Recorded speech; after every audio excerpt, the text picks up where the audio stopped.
साथियों नमस्कार। आप देख रहे हैं टिप्स सिविल सर्विसेज और मैं हूं श्रीकांत त्रिपाठी।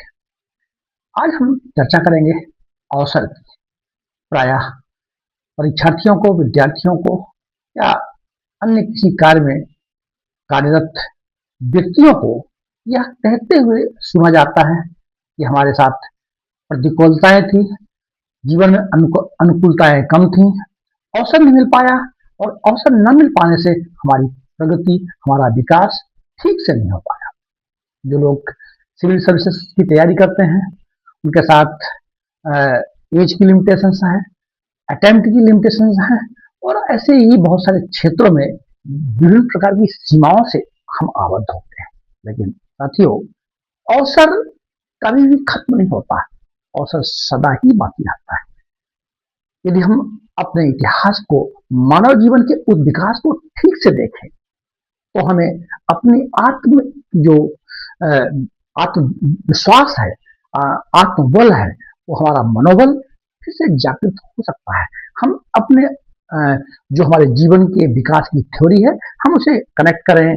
चार्ल्स डार्विन ने जो सिद्धांत किया था, the theory of natural selection, the theory of प्राकृतिक चयन का सिद्धांत और सर्वाइवल ऑफ फिटेस्ट। हमारे जीवन में प्रतिकूलताएं और विषमताओं ने ही हमें आगे विकसित किया है, प्रकृति ने ही हमारा चयन किया है। चार्ल्स डार्विन कहते हैं जब प्राणी इस प्राणी जगत में आता है तो उसे विभिन्न प्रकार की प्रतिकूलताओं और विषमताओं का सामना करना पड़ता है।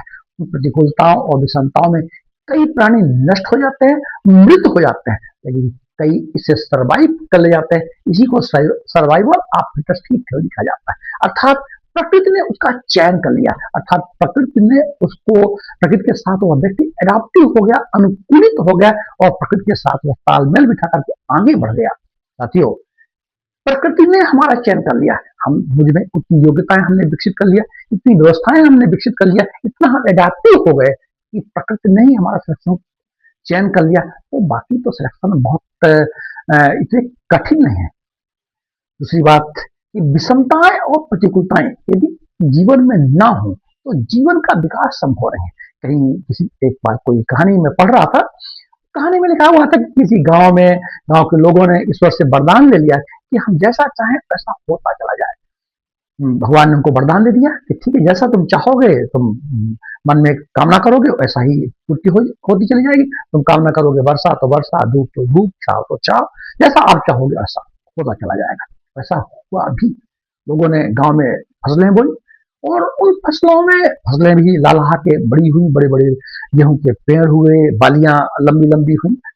किसान बड़े खुश हुए कि सब कुछ हमारे मानो अनुकूल हो रहा है। तो लेकिन विषमताएं और प्रतिकूलताओं ने सुविधाएं तो दे दी, लेकिन जो गेहूं के बड़े बड़े पेड़ थे, बड़ी बड़ी बालियां थी, उनमें गेहूं के दाने आए ही नहीं, अर्थात गेहूं की बालियां पौनी रह गई। इसलिए साथियों, जब भी जीवन में कोई विषमताएं आती हैं, आपदाएं आती हैं, तो वो हमारे जीवन को विकसित करने के लिए, हमारी क्षमताओं को और आगे बढ़ाने के लिए आती हैं। इसलिए अवसर कभी खत्म नहीं होता है।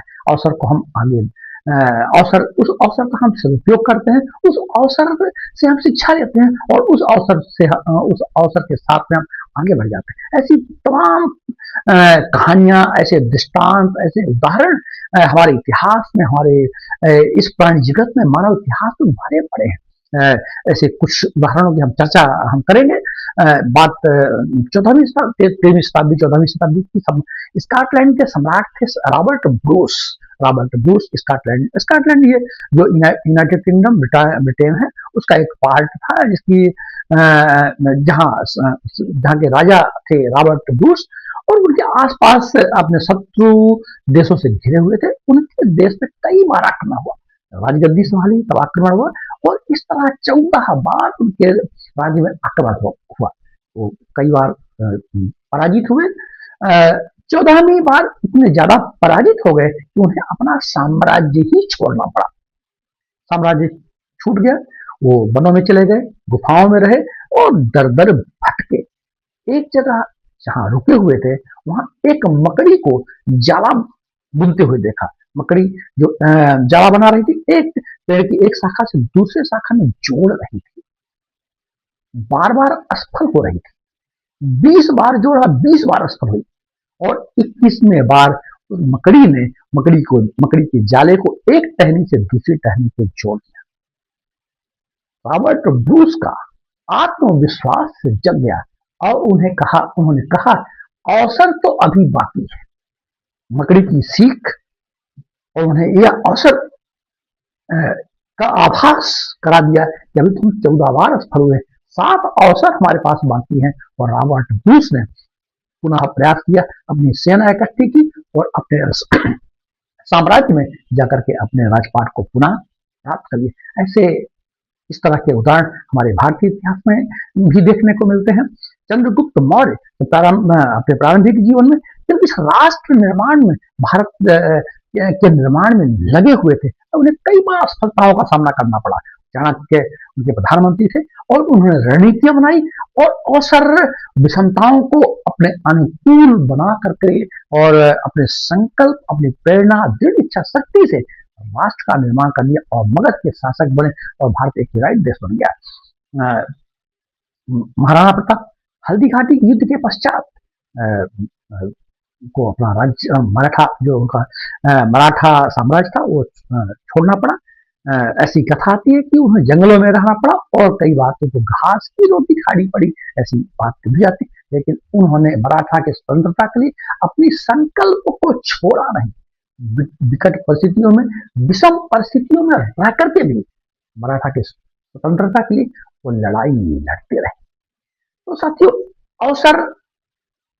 अवसर को हम किस तरह से उपयोग करें, अवसर को हम कैसे विपदाओं को, आपत्तियों को, विषमताओं को, प्रतिकूलताओं को किस तरह से हम उनकी सीढ़ियां बना ले और हम आगे बढ़ जाएं, ये बहुत कुछ हमारे दृढ़ इच्छा शक्ति, मनोबल, समर्पण और आत्मविश्वास पर निर्भर करता है। और आत्मविश्वास हमारे आत्म स्मृति पर छुपा हुआ है। यदि हमें यह स्मृति हमारे गौरवशाली इतिहास का कि आपका चयन नेचर नहीं किया है। The theory of natural selection में, प्राकृतिक चयन के सिद्धांत में आप प्रकृति से संघर्ष करके आगे बढ़े हैं। तो उस आत्म स्मृति से हमारा मनोबल बढ़ सकता है, हमारा आत्मविश्वास बढ़ सकता है और हम आपदा को अवसर में बदल सकते हैं। आत्मविस्मृतियां ही हमें कमजोरी का एहसास कराती हैं, हमारे मन को कमजोर रखती हैं। कहानी आती है कि जब हनुमान जी लंका जा रहे थे सीता जी की खोज में, सामने विशाल समुद्र था। उस विशाल समुद्र को पार करके लंका जाने के लिए उन्हें आत्मस्मृति ना रही, तो जामवंत ने उन्हें याद दिलाया, हनुमान जी आप बहुत शक्तिशाली हो, आप बचपन में ही, बाल समय रवि भक्षी हो, बचपन में ही सूर्य भगवान को निकल गए थे, या तो समुद्र है आप ला सकते हैं। उनका जो उनकी आत्मविस्मृति थी, जो अपनी शक्तियों को भूले हुए थे, वो पुनः अपनी शक्तियों को एकत्रित किया और समुद्र को ला गए। तो आपदाएं कम नहीं थी, विषमताएं कम नहीं थी, प्रतिकूलताएं कम नहीं थी। विशाल मैनाक पर्वत, आगे सुरसा और सिंहिका, इन सबको परास्त करते हुए लंका की ओर बढ़ चले। तो मित्रों, अवसर की जो चुनौतियां होती हैं, अवसर की जो प्रतिकूलताएं होती हैं, वो हमारे जीवन के विकास के लिए होती हैं, हमारे जीवन को विकसित करने के लिए होते हैं। हम कभी भी किसी भी चुनौती जो हमारे समक्ष होती है, उसमें हम ना तो निराश हों, ना तो हम आशाएं छोड़ें। हम सदा ही एक सकारात्मक चिंतन की ओर और आशावादी दृष्टिकोण को लेकर के चले, क्योंकि हमारे मानव विकास का गौरवशाली इतिहास ही यही कहता है कि प्रकृति ने ही हमारा चयन किया है, तो बाकी चयन तो हमारे हाथ में है और इसको हम कर सकते हैं। साथियों, गिरो, उठ लो, संभलो और रणनीति बनाओ और पुनः आगे बढ़ चलो, क्योंकि अवसर तो अभी बाकी है। जय हिंद, जय भारत।